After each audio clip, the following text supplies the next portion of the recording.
Welcome to the January session of Coffee and Conversations, which is a monthly discussion series jointly organized by us, the Carsey School of Public Policy, the State of New Hampshire Bureau of Education and Training, and the New Hampshire Association of Certified Public Managers. It's designed to engage public service professionals in learning, problem solving, and collaboration. My name is UC Terrell. I work in Carsey's Center for Impact Finance as training director, and I also have the privilege of curating this discussion series. Today, less than 2 weeks before the New Hampshire primaries, we are diving into voting rights and the cost of voting, or how hard it is to vote, across the country and in New Hampshire specifically. But first, for those of you who are regulars, I have some exciting news. Starting next month, the discussion series will rebrand as the Carsey Policy Hour and run from 8 to 9 o'clock, still on the second Wednesday of each month. Some long-timers on the call with us will remember when we actually met in Concord at the law school with coffee, with live conversation. The world has changed with COVID. We're going to continue the online format and make it even easier for you to take an hour before work and join our tour of New Hampshire issues, people, places, ideas, and impact. So look for news of that in your inbox. Let's see, just checking the chat, some fabulous organizations and individuals. Good to see all of you. You know, a lot of the New Hampshire conversation has revolved around when elections will happen, when the primary will happen, the first in the nation status, its implication on voting, and on presence in the national conversation and convention. It's focused on who our candidates are and who are most likely to support various candidates and the implications on various groups of the various candidates. Today, we're going to talk about how voters register, how they get to the polls, how to navigate the experience in the polls to move towards this democratic vision of a very high voting rate and everyone having a voice in selecting our country's leaders. We are delighted to have with us today Scot Schraufnagel from University of Northern Illinois.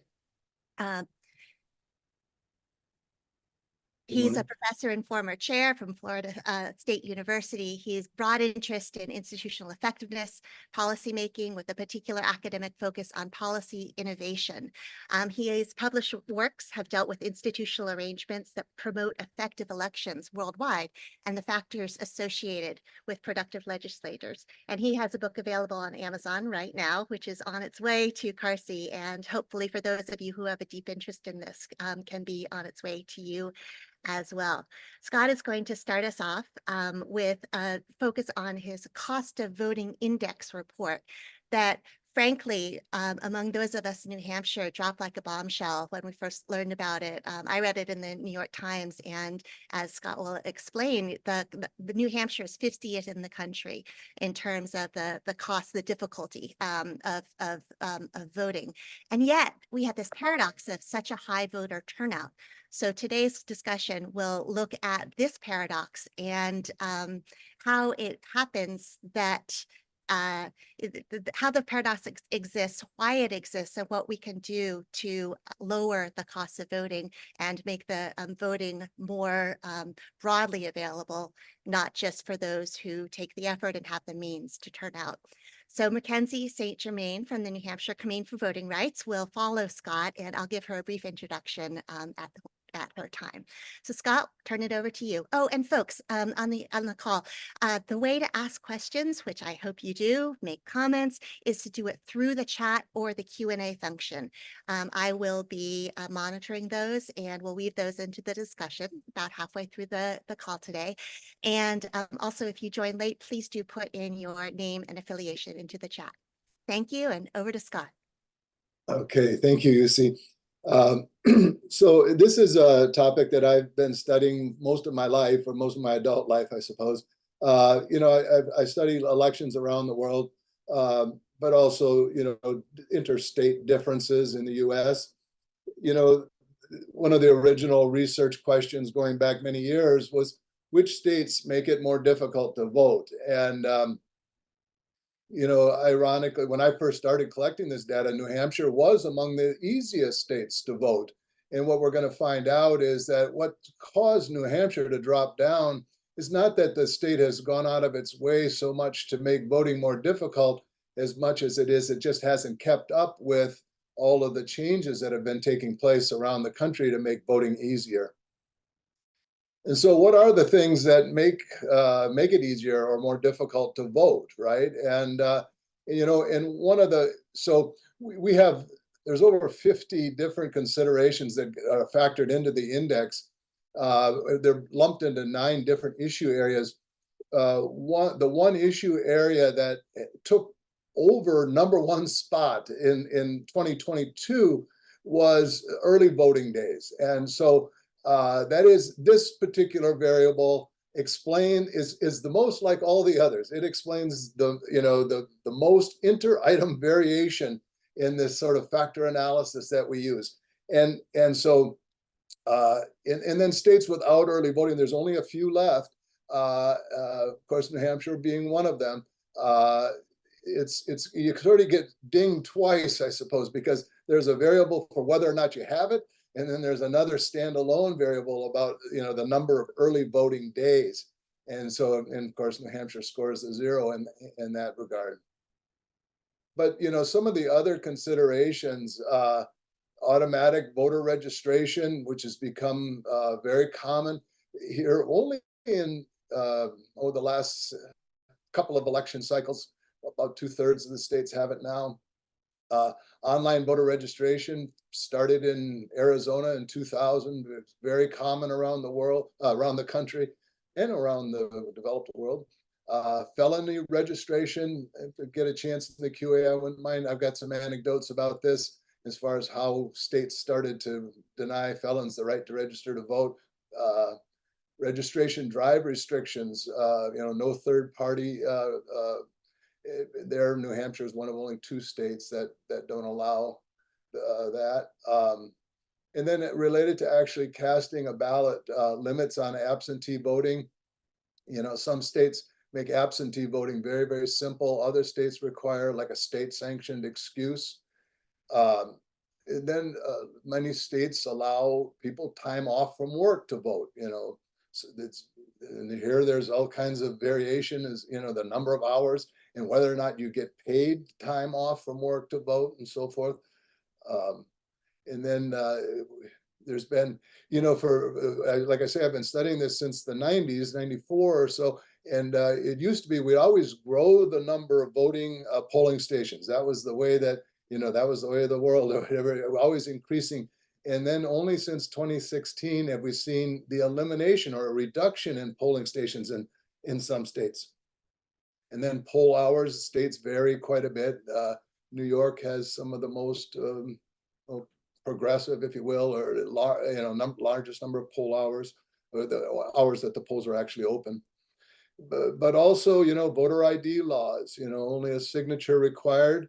That's the minimum, that's what we have here in Illinois. People say, well, you don't have a photo ID. How do you know? And so, well, they know because I had to sign my name when I got registered to vote, and I have to sign my name, and the polling official matches them up. Photo ID strictly enforced. And then pre-registration laws. A lot of states have gone out of their way to, sort of a part of the high school curriculum, get 16-year-olds to register to vote and talk to them about civic education and so forth. That exists in a lot of states. And then, of course, no pre-registration. So there it is. And I know that it might be difficult to see those numbers. Well, I think it maybe, but if you just color, the light ones are the states where it's most difficult, and the dark ones are where it's easiest. We don't pretend, that that to say New Hampshire is 50th, that means they are the absolute. No, what I would say, because like all these sort of measurement strategies, they all make assumptions, and somebody could fuss with me. For the longest time, this stuff never got published, in the 90s and early 2000s, because I didn't have the skill set enough to, to withstand peer review or whatever. And I've always been trying to prove myself wrong, but with some co-authors and so forth, In fact, a former student of mine has helped in a big way in this regard, and so now this stuff has withstood peer review lots of times. Even saying that, it's not the case. What I could say comfortably is New Hampshire, one of the 10 most difficult states to vote, and I'd be absolutely confident in saying that. It's not the case that if a state's 22nd, another state's 23rd. It's not that precise. This is social science. It's not chemistry. And there's New Hampshire up there at 50th. In 2022, New Hampshire, this is comes in tied with Mississippi for the lowest score. You got to go to like 3 decimal points or whatever to find a difference there. Yeah, and so what we know is that the cost of voting influences voter turnout, right? And that when it's harder to vote. This is voter turnout and COVI measured a couple of different ways, and it's the voter turnout is less. Now, of course, as our host has indicated, New Hampshire is an outlier here, right? A paradox, and that one of the highest voter turnouts, top 5 usually, and yet very hard to vote. Well, why is that? Well, because there's a lot of things that affect the cost of voting. You notice that the relationship between the cost of voting and voter turnout has gone down in 2016 and 2020, and that's because the benefits of voting. I mean, again, cost is not money, right? It's time, hassle, difficulty, so forth. And the benefits of voting, it's not like that is like when elections are close. We say the benefit of voting goes up. When you own your own home, the benefit of voting may go up. But and then certain personalities, like so the 2 Trump elections. Trump, obviously, former President Trump, quite a polarizing individual. People love him or hate him, and he has driven voter turnout, up because people perceive the benefit of voting to be greater. Yeah. So what else determines voter turnout? State culture. There's a famous political scientist, Daniel Elazar, writing in the 60s, and he divvies up the states. Some states have a traditionalistic state culture. We usually find those in the South. New Hampshire, has what we call a moralistic state culture, one that we would expect to see high voter turnout, so the COVI number for New Hampshire is really a bit of an unusual situation. So most of the states where it's harder to vote have this traditional state culture, like the states in the South, where they elite based, where they see government as a way to protect the status quo and so forth. The closeness of elections, we know influences voter turnout. When the polls show that the race is close, people show up. The attention paid to elections, they're, like in certain states, like in Illinois, for instance, we get no presidential attention whatsoever. Like there's no ads in our state, because the state is a solid blue state, and so the Democrats and the Republicans, they completely ignore Illinois. So and so there's no attention paid to elections in Illinois, and that of course is very different in New Hampshire, especially given the early primary. Yeah, and the amount of campaigning. We know that the thing that affects voter turnout as much as anything is personal interaction with a candidate or a candidate's handler. When people interact directly, that increases voter turnout. And like I say, in Illinois, we don't get any of that. They don't get much of that in Texas or California or New York, or all those southern states as well. Education, we know that education is the best predictor of voter turnout. Higher, and of course, New Hampshire ranks very high there, 8th in the country, and income as well, 9th in the country. Now, so which party benefits from easy voting? And initially it was the Democrats who were concerned. When we first started making voting easier, the Democrats were assuming that making voting easier, it was the more higher social status members in society, the more educated, the higher income, that would have the wherewithal to take advantage of easier voting, and that making voting easier would be a Republican advantage. That changed in 2008, and then it changed again in 2016, where, 2008 with the Obama election, there was high voter turnout, and Republicans assumed that, oh, that's because they had made voting easier. Well, it turns out, good analysis suggests that the reason Obama wins in 2008 is he out-hustled the Republicans, and that causes the victory, and it has nothing to do with easier voting. Yeah, so after 2008, the Republicans began to worry, and then of course in 2016, the parties switch on this issue, and Trump spreads these lies about election fraud, which I've got other work in the book talks about this. We've got the thing with election fraud is there are a few people who try to vote twice. There's a handful in every election, but they're not more likely to be Democrat or more likely to be Republican. Turns out from my analysis, they split their vote about the same as the regular voting population, the people who are voting legally. And so today we have no evidence of a partisan advantage in making voting easier. And I can show this to you. In this chart, what we see here along the bottom, along the x-axis, the bottom line is the cost of voting. This relationship is even stronger when I use the baseline 2020 COVI, but to sort of prove myself wrong, I look at a COVI, which takes into account, and then the Democratic advantage on that y-axis, that's Biden's improved performance versus Clinton, right? And so you see in New Hampshire, Biden does a lot better than Clinton, right? And yet the cost of voting is very high. In the COVI cost of voting, New Hampshire is, the most difficult state because most states did things to try to make voting easier during the pandemic, where New Hampshire didn't really do anything in that regard. And so this one sort of exaggerates New Hampshire's position. But so what we see here, is there were some states where the Democratic, all those negative numbers, those are states where there was not a Democratic advantage. That is, Clinton did better than Biden.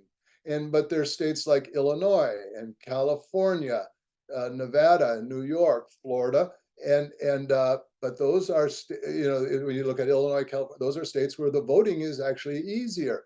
So their voting is easier, and Biden does not advantage. There's no advantage to Biden.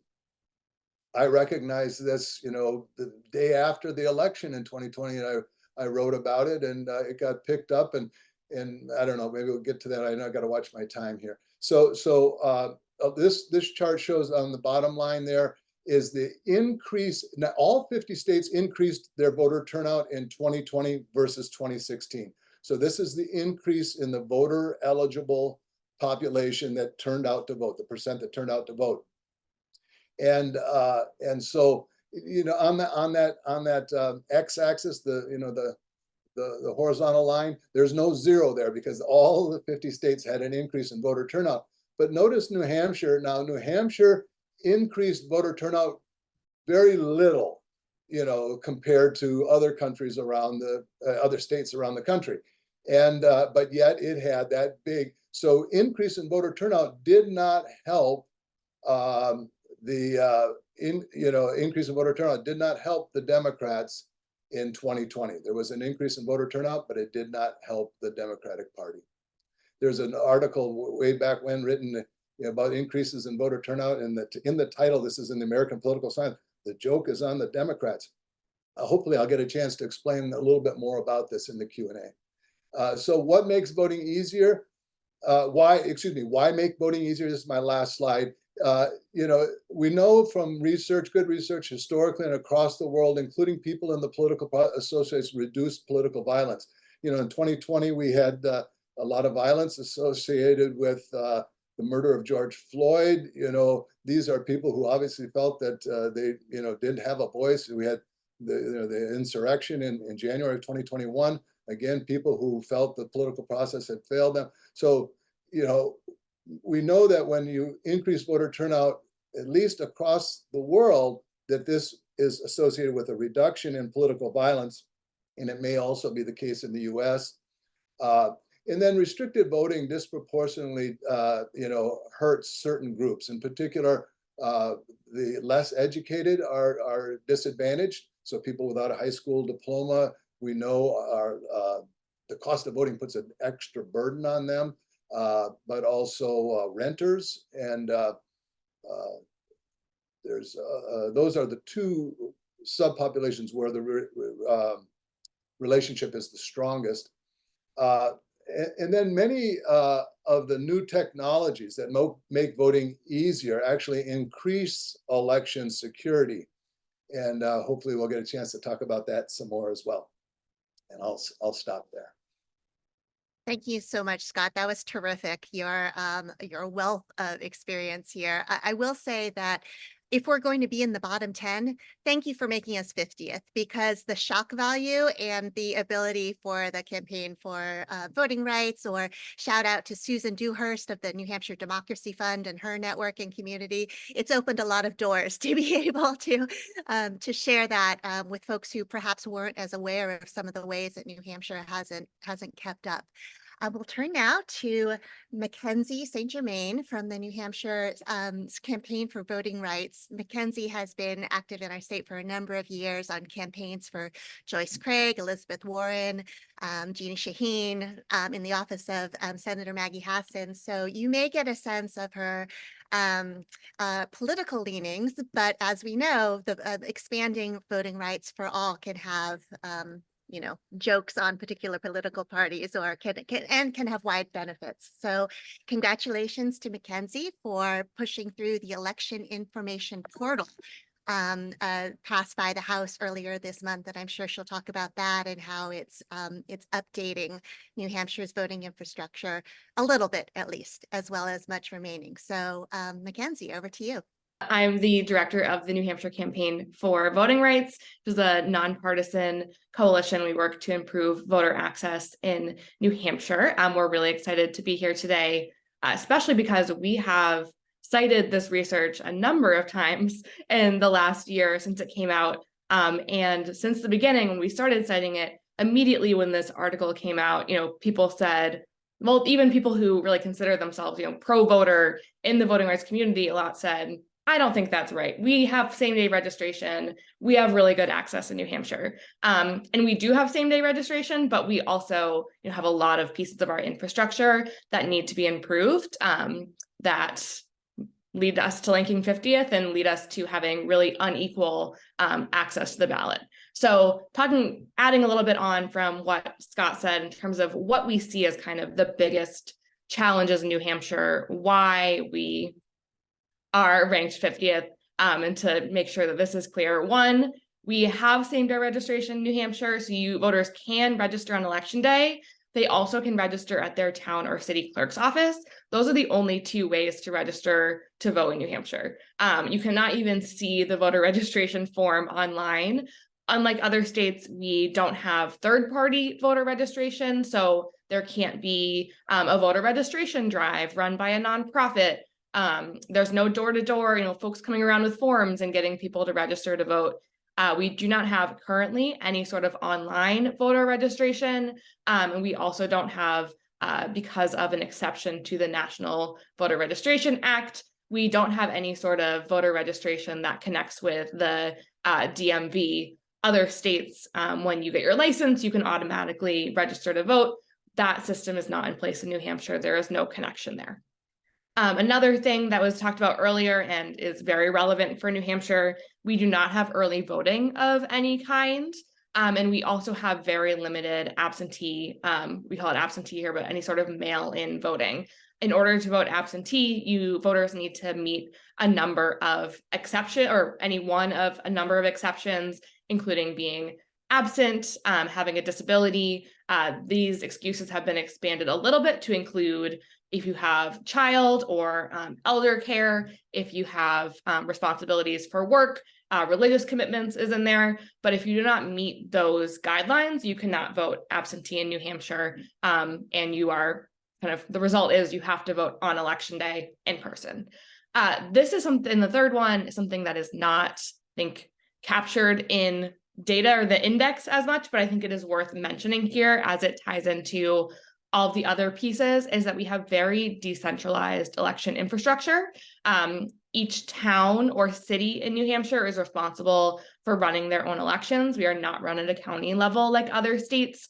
And those folks are, trained by the Secretary of State's office, but they're locally elected in most cases. And this leads to a very varied kind of experience at the polls. An election official who goes out of their way to make sure that there's a lot of extra access. There's different people who speak different languages. They really prioritize, folks with disabilities being able to cast their ballot. Those voters might have a very different experience because everyone is voting on election day for the most part than someone who is not as well trained or is not prioritizing going above and beyond to help those voters.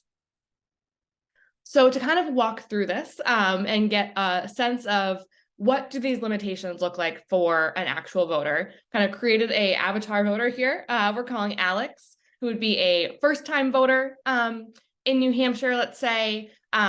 English is Alex's second language. They work in a retail job, so they get their schedule only 1 week in advance and walk to work. And they also don't have a car. So we start thinking here about this voter versus maybe some of the people in the legislature who say it's always been very easy to vote, who are not in this same type of situation. So for Alex, we're looking through, decide to vote for the first time. Okay, they either need to go to their clerk's office. If they live in Manchester, the city clerk is downtown. Again, they don't have a car. So that's probably, kind of a lot of barriers there. They decide they're going to register in person. But only if their work schedule allows. They aren't registered, so they're not going to be able to register online. They can't easily vote absentee, and they don't know right now, a week in advance, if they're going to be free on election day, what that election day schedule looks like or not. And this kind of gets to the question I think I saw in the Q&A about, well, we have same-day registration. Does that, make it easier? It absolutely does if you can get to the polls on election day. And if you have an uncertain schedule, if you have, kids who you work a retail job, and on the day of you have kids who are also homesick, that's going to make it really difficult to vote in person. So for this voter, I would say, luckily their schedule comes out. They do have a little time off on Tuesday morning, and they're going to be able to go and vote there. Also, they don't have a car. Let's say, luckily, they're able to walk to their polling place. Since they live in a city, they live nearby their polls. But if not, they might have to get an Uber. They might have to try to ride the bus to the nearest stop. We're starting to add a lot of time and actual monetary cost to their ability to vote because of all of these factors. So everything goes right in that they're able to walk to the polls. They have some time off. They also were told, ahead of time to collect their documents. So they remember to bring their ID and an electric bill that has their new address on it where they're registering. But remember, Alex's second language is English. They speak Spanish their first language. So they go to register in person. The poll worker doesn't speak their first language. They see that their last name is, not one they're familiar with. They start to ask questions about their citizenship. And all of a sudden this, process feels like it's a little intimidating. It's a little difficult. And there's a lot of barriers there that add to that process of being able to register in person and cast their ballot. So let's say after a lot of barriers, this is a successful endeavor and Alex is able to cast their ballot and now they are registered in person. But I think along the way, you can see where as things go on, as things add up, there's a lot of things that could lead to that person either not getting to the polls or getting to the polls, being nervous about what exactly they're signing because they forgot something with their proof of address on it and they aren't able to communicate well with that poll worker. And we see these things happen a lot, and there's a lot of things that have to go right along the way for that person who has, some challenges, some barriers to be able to actually cast their ballot. So thinking about what would make this process easier, one is being able to register ahead of election day in some way or multiple ways to have that option. Again, registering on election day is really great. We want to make sure we are keeping that same day registration. I've heard it kind of referred to as, like the backbone of this house of cards that is all of our election infrastructure. Without same day registration, things really fall apart because the only other way to register is to physically go to your clerk's office. Some of those clerk's offices are open every other Tuesday from 10 to 12 in some of the small towns in New Hampshire because everything is so locally controlled. So online voter registration when you get your license, automatic voter registration was mentioned earlier. That is a long-term goal of us in New Hampshire that would allow folks basically when they interact with the DMV to automatically be re-registered unless they decide to opt out of being registered.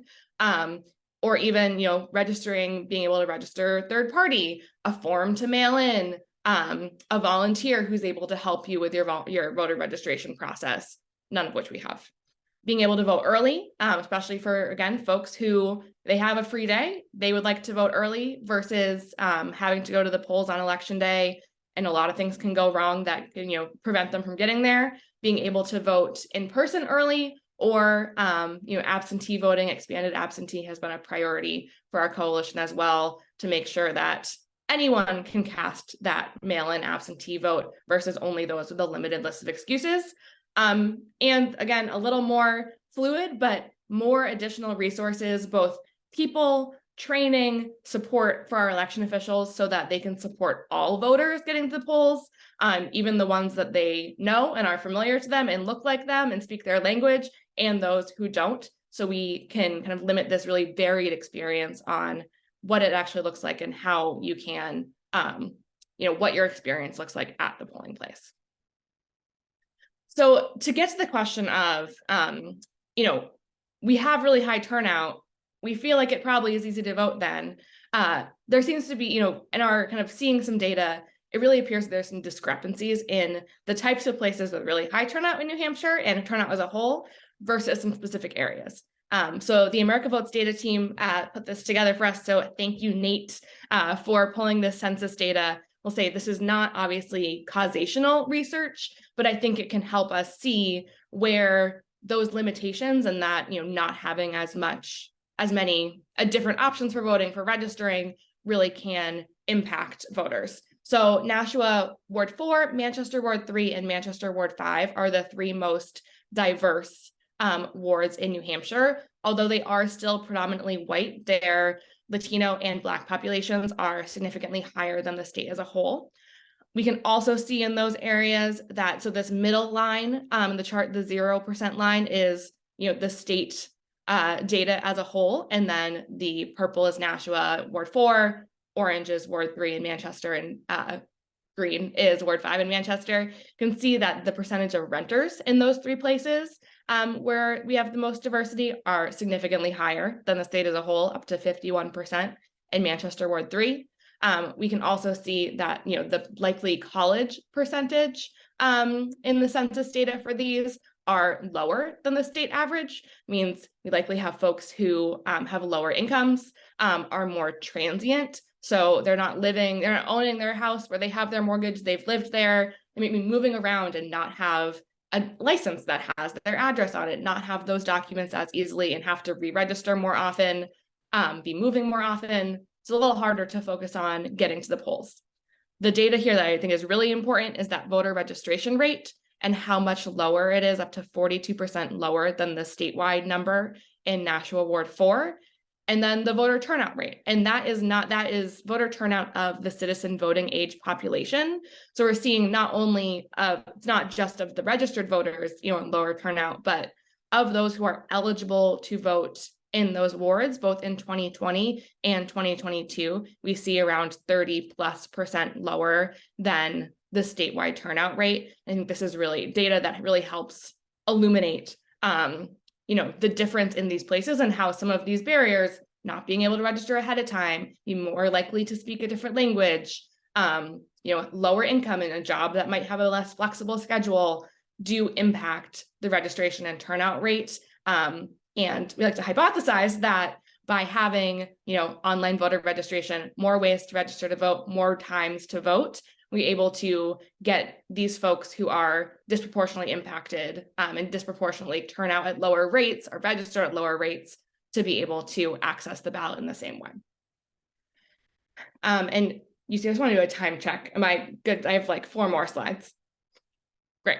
So I think these next couple slides are from our partners at the Institute for Responsive Government. And I like to use these because I think they're really helpful in seeing, okay, in New Hampshire, we thought it was easy because you can register same day and you can vote. Isn't that, the way it should be? You can see in other states. So in Colorado, for example, you can register on same day. You can still vote on election day. And you could register with automatic voter registration at the DMV or with state agencies. You could register in person. You could also register online. There's automatic registration updates when you update your ID. So lots more options to register. And for voting, you could register. Again, if you want to vote in person on election day, it is an option. You also can vote by mail. You're able to track your ballot. The postage is prepaid. You can also vote early if you choose to vote. You want to vote in person and you want to vote early. We see all of these options that make up really a robust system that works for people in all different areas of life and allow them to cast their ballot, compared to New Hampshire, where it's great. We have election day registration. You can register in person. You're basically voting on election day. And there's a big difference in who this works for, which it does work for a lot of people in New Hampshire, and who would be brought into the system and able to vote more easily and with fewer barriers with more options. And to run through, New Hampshire is not on the cutting edge, obviously, these things, but also at this point, most other states have at least some of these ways to vote. So online voter registration, 43 states, automatic voter registration, again, where you automatically registered when you interact with certain agencies, 2/3, no excuse early voting and no excuse vote by mail, 44 and 38 states. Obviously, again, kind of the backbone of all of this, that is our saving grace, is same day registration, which is about half of the states, but that is really the basis of our entire voter registration system. So thinking about what we are doing moving ahead and how the coalition and advocates in state and voters, legislators are working on this. One, we have an online voter registration bill. It is called the Election Information Portal. It is very broad, and there will be a lot of work that has to be done once it is passed to try to implement it in the best way possible, having folks fully register online. There is a chance that it means people can fill out the forms online and got to sign in person. But either way, there are some positive impacts there for voters in New Hampshire in a first way in a long time that things can happen other than registering same day or at the clerk's office. That passed the New Hampshire House on January 3rd. So Happy New Year. It was 195 to 172 vote. So it was a strong bipartisan effort there. It's now headed to the New Hampshire Senate, which has in the past supported similar legislation. So we are very optimistic. This is the top priority for the coalition, getting this passed, signed by the governor, and then implemented in the way that benefits the most voters possible. We also have ongoing efforts to expand absentee voting. There's once again this year a bill that would allow anyone to vote absentee if they chose, even if they were not planning on being absent the day of the election. This unfortunately has become a very partisan issue, and that is hard to really get Republican legislators to join with their Democratic colleagues in supporting this. But it is, again, a long-term goal for us, making sure that folks have an option of voting before election day if that is going to work better for their schedule, and they would prefer to do that, cast their ballot, and not worry about having to get there on election day. And people would do that for a lot of different reasons, both that it's convenient and because they anticipate maybe something will happen. We have an unsure schedule and it would be helpful for them. Long-term, our kind of gold star right now is automatic voter registration, being able to have folks when they're interacting with the DMV automatically be registered to vote unless they choose to opt out. But again, we have, it was about a 10 to 12 year process, I think, to finally get online voter registration or a portal bill through the House. So there's a lot of long-term work that is involved in this work and a lot of education, things like this, where we're talking about, hey, New Hampshire at one point, sure, was really a kind of a leader in same-day registration. Now we are really falling behind, and the cost for our voters to get to to cast their ballot is really high. and talking about these things, as modernization and infrastructure for our elections. They are not, partisan priorities at all, and they're really important for our democracy as a whole. I see there's a bunch of things in the chat, but I stopped sharing my screen so I can see those as well, and we'll get into Q&A. That's fantastic, McKenzie. Thank you so much. I didn't want to spoil the answer to this paradox, but the word is equity, right? So it's really making sure that the broad participation is available. And some of the challenges maybe you can speak to later among the New Hampshire legislature, just generally, or those who have more privileges and maybe more entrenched in the system, feeling like people like me can easily access the ballot box. Oh, we have same-day registration. Isn't that enough? And then so that perspective of, well, I've never had a problem, combined with a lack of knowledge about modernization in other states, I think it explains the paradox and also targets areas where we can improve. I'm really glad that, I'm sorry, I forget who it was, but where we have the New Hampshire Council on Developmental Disabilities weighing in on particular programs, just Vanessa Blaze as another equity issue. And McKenzie, I would love if in the chat or if there's time, if you could address some of the proposals that she has put forward and how they align with your own. Also, barriers to registration and voting, we have the comment that when folks may feel just less motivated to when candidates do not represent their culture and needs. And that, of course, is absolutely true on a larger extent. Just making sure that we do have diverse candidates to match a diverse America. Question about high turnout data. This is for both Scott and McKenzie. Is the high turnout data derived from participation in presidential general elections or across the board? I can say for at least for the slide that I had, we had data from both 2020 and 2022. So it was in that 30 to 37% in those wards, lower than the statewide average. I think we are still, I don't have the data like in front of me, and Scott, maybe you have this, but I think we are still in midterm elections, even though it's lower than presidential elections, like on the higher end of turnout nationally. I'm going to have to rely on McKenzie for New Hampshire specifics, but just generally, the more you vote, the less voter turnout there is. And so with midterm elections and primary elections and local elections and so forth, always, there's only one country in the developed world that has a lower voter turnout than us, and that's Switzerland, and they vote even more than we do, and so we vote a lot, and so there's what's called voter fatigue that helps to explain lower voter turnout sometimes. We have questions about online voter registration and in general cybersecurity risk. Scott, you talked a little bit about that, but what are you seeing nationally among states that have implemented online voter registration? Well, I mean, online voter registration started in Arizona in 2000. It's 24 years old. There's people states are doing it without problems. I mean, you can pay at the pump for your gas, right? I mean, so the technology, the security is there to allow a secure system, and it's been used around the country now for a couple of decades. And folks, you're seeing the comments and questions come into the chat. Please feel free to add your own thoughts here. We really have some great experts on the line. Dennis comments, absolutely. New Hampshire should be proud of how our citizens turn out. The 2 northern towns that vote at midnight are a real show of good citizenship. And, Scott, these are towns where the I don't know what adjectives you'd use, but this is where the sort of the moral and cultural identity of these towns revolves around voting. And so it makes sense that there's a large turnout in those cases.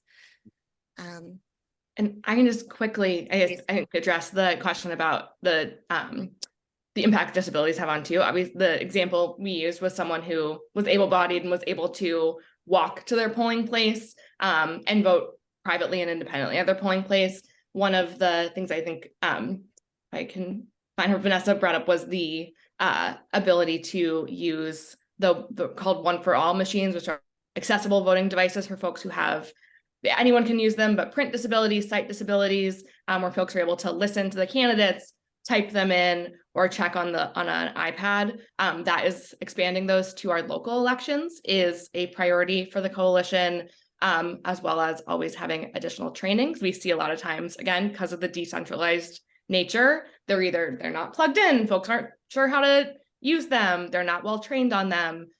We could easily do another example with a different person who, isn't able to walk to the polls, isn't able to drive, doesn't have the support to vote absentee ahead of time, wants to vote in person. And again, the barriers kind of pile up. So I didn't want to, say that our example, those are the only barriers. It is one collection of, I think we could spend all day thinking of different barriers and different folks who have those challenges getting to the polls and aren't served by our system for different reasons. McKenzie, when we've talked, New Hampshire's system of running the local polls on one hand is fantastic. It makes the polls closer to the voter. On the other hand, the skill and across a number of different domains of the actual poll workers is so critical, especially with a more diverse group of voters. I think it was Ken Barnes who talked about the risk of authoritarianism as we approach the election, and certainly there's much more focus on poll workers and perhaps animosity towards poll workers as part of animosity towards the system generally. I know that's something that the Campaign for Voting Rights has been focusing on for poll workers, both making sure we have enough and making sure they have the right skills and demeanor, for lack of a better word. Would you speak briefly to that? Yeah, so definitely one of the things that we are heavily engaged in with our election officials program, we have a specific election officials program manager, is both supporting our election officials, getting a sense of what their challenges are, what they need, what additional support they need, and especially right now ahead of the primary, a big focus on working with our partners to identify individuals who will serve as poll workers. And that is, we have in many places, a great base of poll workers. A lot of times they are older folks. We want to bring, kind of younger folks into the fold because they're not going to be able to serve forever. We want a new generation of poll workers to help support that work. And especially in places like, the wards and cities and kind of across the state where we have more folks speaking different languages. We have more new voters, we have younger voters, being able to have poll workers and folks who are able to help with that experience, be more accessible and less, in many cases, intimidating to them while they're registering to vote if it's someone who doesn't speak your same language. And the way we do that is, again, through our partner organizations who are on the ground and in touch with folks who want to get involved in their democracy, maybe would love to run for office one day and be an election official one day, but they have a full-time job. They can, spend one day for each election as a poll worker, get a small stipend, and really be part of the process as like the next generation of folks who are helping to run our elections. I want to switch to national trends for a minute. And Scot's book, The Cost of Voting in the American States, goes more deeply into the cost of voting index, as well as particular slices or demographics. We talked a little bit before the call, before we went live, about intersections with Carsey's interests. Folks know we have Ken Johnson in sociology and Dante Scala, a Carsey fellow in political science, working on voting and political patterns across the rural-urban continuum and voter demographics in New Hampshire. Scot, could you talk to us a little bit about who is most affected? And I'll put a little plug in for the renters, given that New Hampshire's housing stock is increasingly scarce. Yeah, so the education is the best predictor of voter turnout, and so people with less education are most gravely affected by the cost of voting. Now, the irony there is that group used to be primarily, it was disproportionately Democrat leaning, and so So when we, the idea then was, but increasingly, particularly since Trump, President Trump, many uneducated people are supporting the Republican Party, and so that's where this, this sort of partisan disadvantage, or advantage is not it's not a real clean story. I mean, just as a backdrop, we have a long history of always increasing the opportunities to vote for all people, and so we've got, statute after statute across the country, making voting easier. And that came to an abrupt halt after the 2008 election. And then after the 2016 election and these false accusations of fraud, it actually ramped up again. I mean, one of the ironies is that, we vote on a Tuesday, and that was done to increase voter turnout, right? Because voting was only done in the county seat. And so people living in rural areas or smaller towns, had to travel to the county seat to be able to vote. And market day in their hometown was Wednesday, church was on Sunday. And so, we needed time to travel, to the county seat. You got to go to church on Sunday, and then you got Monday as a travel day. Tuesday, you can vote and then get back for market day on Wednesday. And so we had voting on Tuesday to increase voter turnout. And like I say, we kept expanding, the opportunities to vote and so forth. And then that came to a halt. People of color are also disproportionately affected by the increased cost of voting, not because of the color of their skin, though, because of lower education, lower income levels. So that when we hold education and income constant, Black voters actually turn out at a higher rate than white voters. That is not the case for Hispanic. We imagine a language barrier is creating lower voter turnout. So, as people probably know, Black voting turnout is lower than white voter turnout across the nation, but it's a function of education and income and not anything else. That's very interesting. We've had so many conversations about availability of housing, even for renters, and how expensive it is in New Hampshire and how the trends aren't going in the right direction. I'm curious if voter accessibility, voting rights have entered any of the housing conversations. Have you been asked to weigh in on, on this voting cost as related to and as affected by other social policies? Well, I mean, the interesting point here, I think, is that, there's really two big issues that I get asked about the most, and one is security or fraud, and the other is about partisan advantage. And the book goes into great detail. I was the one who first uncovered that Trump does better in 2020, where the voting is easier.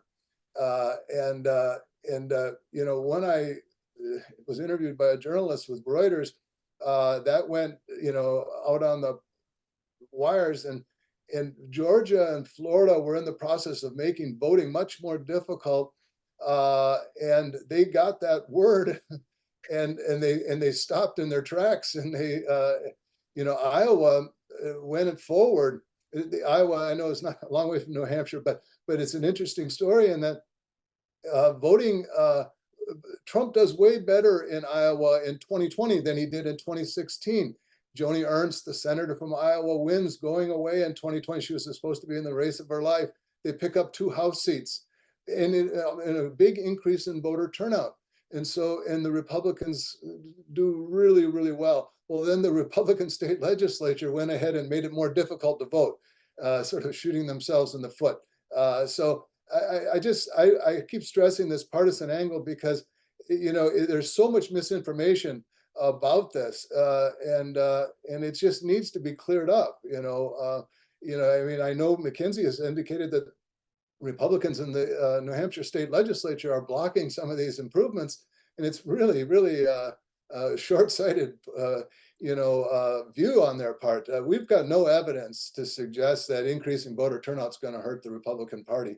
Not, I mean, it may in one state or another, but just as likely and you go to the third state and it's not having that effect. That's very interesting and counter, I think, to conventional wisdom or perceived understanding of this. Well, the conventional wisdom though shifted because, like I say, if you go back to the 90s, the conventional wisdom was that easier voting would be an advantage for the Republican Party.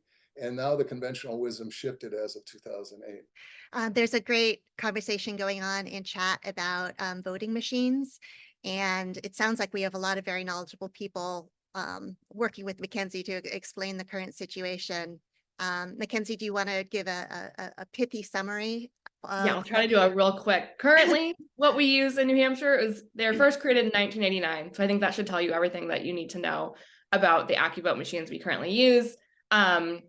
The Ballot Law Commission last year, finally, after many years of pushing and many years of them not being able to be purchased, approved 2 new machines. Unfortunately, each town in New Hampshire is responsible for purchasing those new ones. So it will not be like a universal switch over very quickly to the new devices. And we are advocating for the state to use, they have $12.8 million in Help America Vote Act funds. So we have advocated for the state to use some of those funds to be able to purchase the new devices for the towns who choose to have them, or at least help offset some of those costs.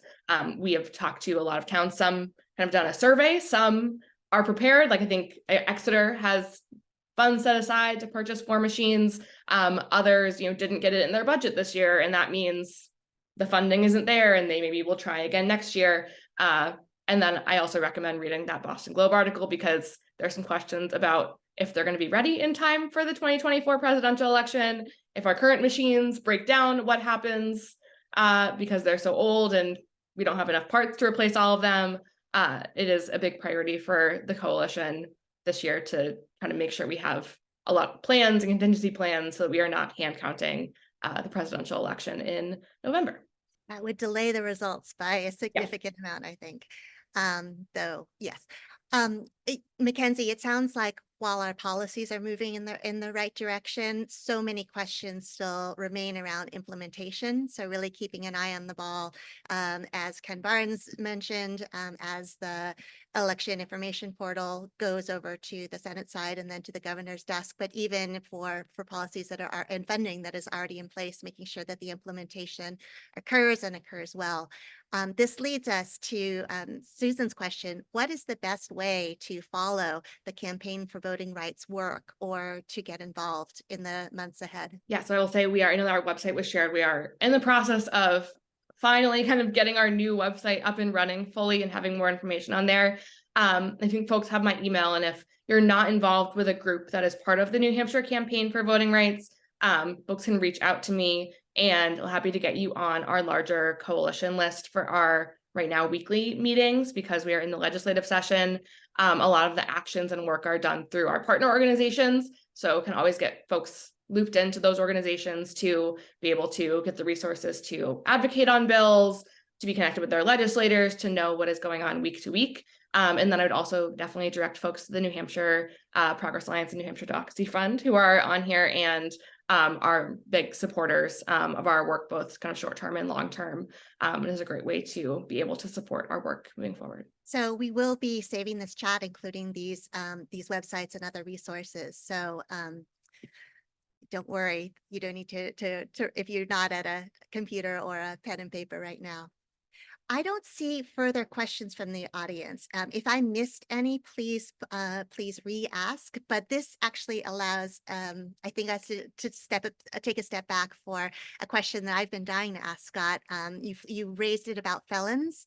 And just, looking back over time with the additional constitutions allowing African Americans to vote, allowing women to vote, allowing prohibiting poll tax, right? Like there have been these strides towards particular demographic groups.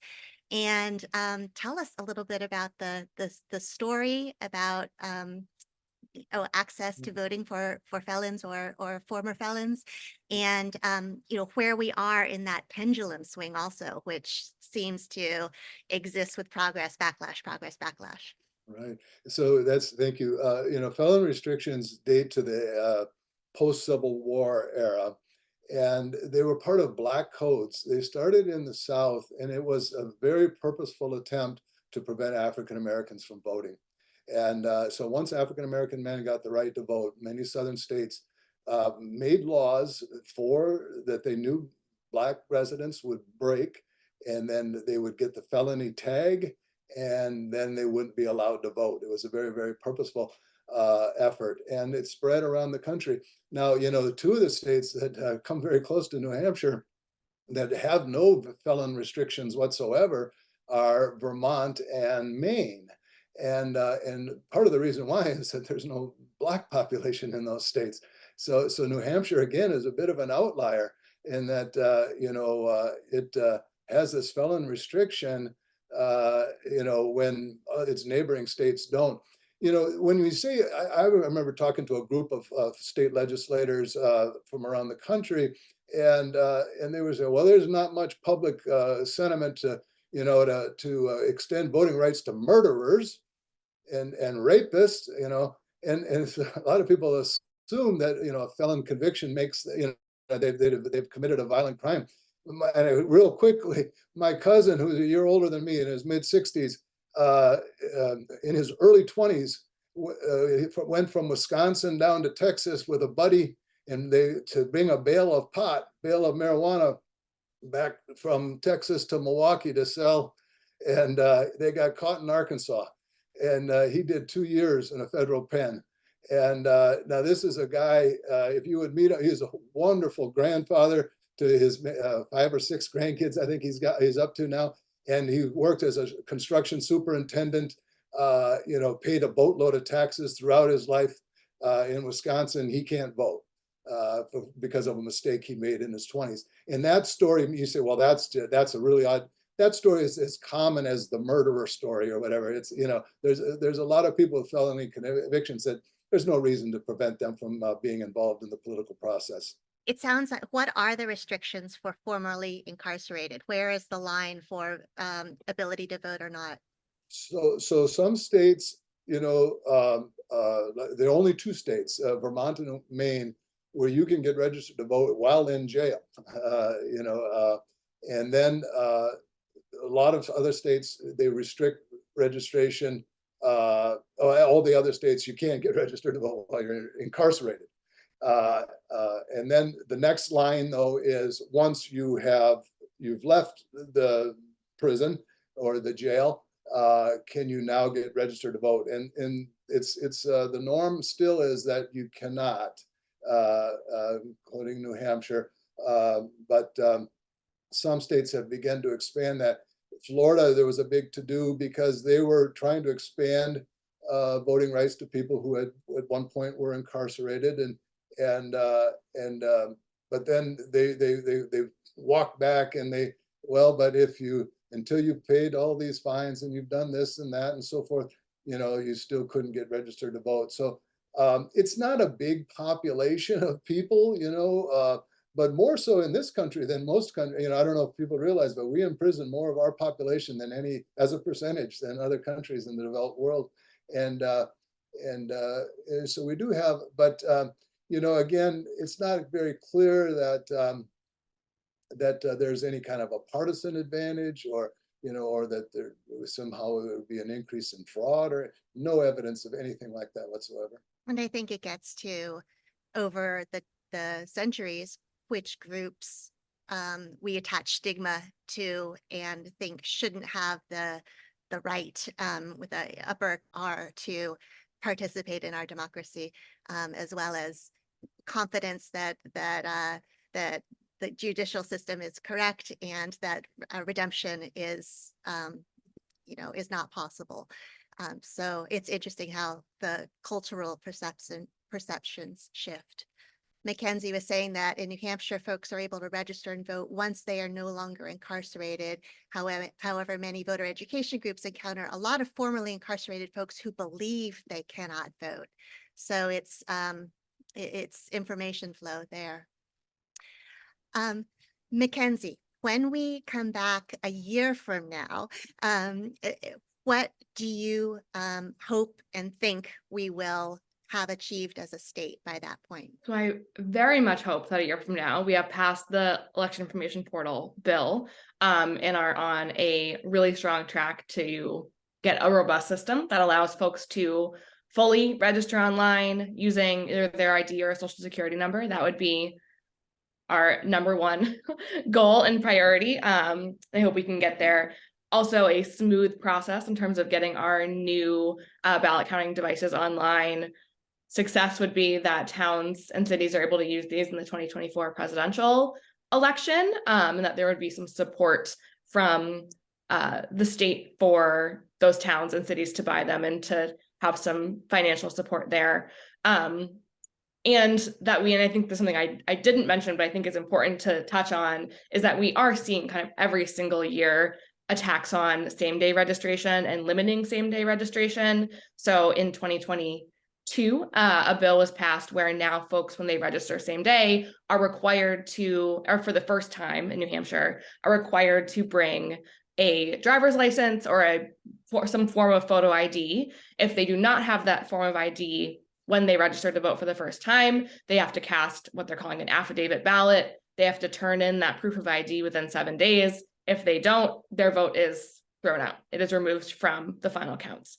That was a big attack on same-day registration, now leading to a complicated process, and folks can no longer, sign an affidavit swearing that they are who they say they are. This year, we've seen seeing another bill that came up last year as well. It has returned, where folks would have to bring all their documents, no more affidavits, including proof of citizenship, so birth certificate, passport, naturalization papers.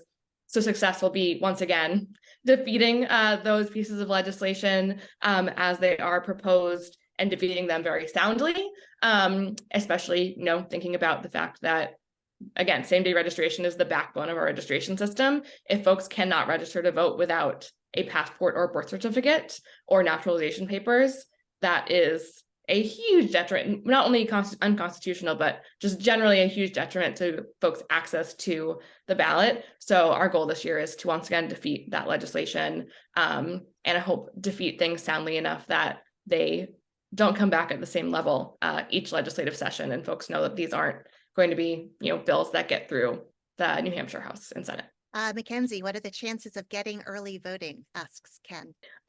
Short term, like in this next legislative session with our current makeup, I think pretty low, to be realistic. That does not mean we still, as I mentioned, have those bills coming forward, because we are continuing the conversation, continuing education for our legislators, and kind of building up momentum and the reasons behind why we need these things. It is something in the next 5 to 10 years, having at least in New Hampshire, because of the way our elections run, like expanded absentee voting and vote by mail is a little logistically easier. So that is our kind of next step goal, but it is part of our kind of next 8 to 10 year plan. So that will include both changing some kind of hoping to remove the partisanship of that legislation, having folks understand the benefits of it, and again, that it does not benefit one party or another, but also probably some changes in the legislative makeup, at least getting things closer, so we have some folks who are more supportive, because right now it is kind of all on one party support there, and basically no support on the Republican side, unfortunately. Well, thank you, McKenzie. Clearly, these are multi-year, multi-decade campaigns, and I encourage folks to get on the listserv or connect with the Campaign for Voting Rights, as well as affiliated organizations in New Hampshire. The CARSey School, also on our website, has some briefs on the rural-urban patterns and other patterns that we see demographically speaking by Dr. Ken Johnson within New Hampshire. So to check those out. Scott, Same question to you. In particular, you've been pushing for many years to have this particular index recognized as rigorous, as useful, and to continue to to expand knowledge about and use of the index. What does success look like for you in the next 1 to 3 years? Well, it's been, thank you for the time to be here today. And, it seems to be working. The people use the cost of voting index to justify changes in Virginia. We were routinely, one of my former students who's a co-author is a Chinese American, and in the Texas state legislature leveled racist on the floor of the Texas State House. So we're obviously getting people's attention. I've talked to the Secretary of State in Connecticut. Connecticut's moving forward with early voting. So things are improving. I really am focused a lot on this fraud issue, and I'd like to increase awareness. There's two different types of fraud that I've been talking about, and you can read about them in the book, and that is election fraud versus voter fraud. And voter fraud is just that the people voting twice. We've got no evidence to suggest that influences elections, and they because the people that do it split their vote, Democrat, Republican, about the same. Election fraud is a more legitimate concern, like a corrupt election official sort of, trying to, and so I'm hoping that this distinction between voter fraud and election fraud will become more commonly understood.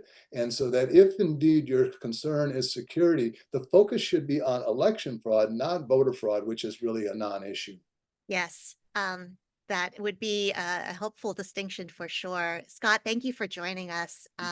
Check out Scott's book, The Cost of Voting in the American States. And I think shining a light on these non-financial but very real barriers to equitable access to voting is just tremendously important. Thank you. We are wrapping up now. I just would like to encourage folks to stick with us in future months. We are rebranding as the Carsey Policy Hour. Thanks to Steve Mason from the Bureau of Education and Training at New Hampshire, Dennis Martino, Frank Nugent for their partnership going forward as well.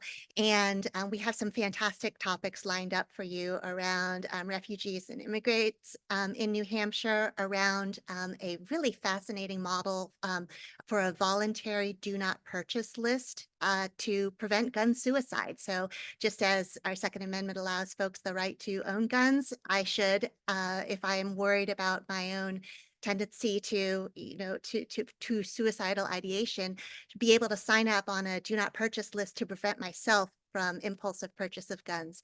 So, and on April 9th, I believe, our April session will be a little bit different format. It will be in Concord in coordination with the UNH SIPs of Science. And most importantly, it will be an evening gathering. So mark off your calendar right now for that April 9th Carsey Policy Hour in Concord, probably a little bit longer than an hour and with refreshments.